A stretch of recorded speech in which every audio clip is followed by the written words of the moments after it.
Un bord de rivière dans la campagne du Mans. Quelques plastiques stagnent à la surface, un sachet, une bouteille, qui mettront des années à s'éliminer. Mais ce n'est pas nouveau. On le sait, le plastique ne se dégrade pas. Pour preuve, en 40 ans, les scientifiques ont vu se créer un 7e continent de plastique. Depuis, on a trouvé plusieurs zones comme celle-ci.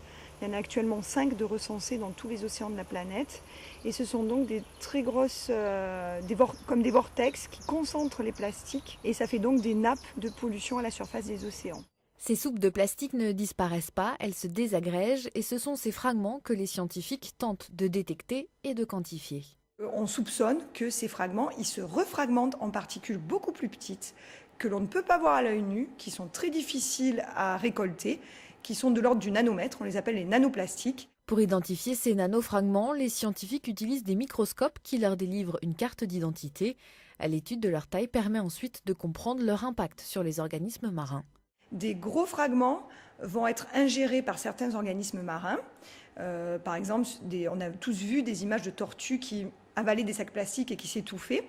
Les microfragments, ils vont s'accumuler dans la chaîne alimentaire. Les nanofragments, le problème, c'est que leur taille va leur permettre de passer aussi à travers les cellules.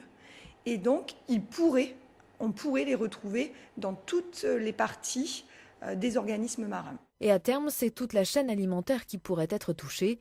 Les études commencent et les chercheurs espèrent obtenir des résultats sur la concentration de ces nanoplastiques d'ici 3 à 4 ans.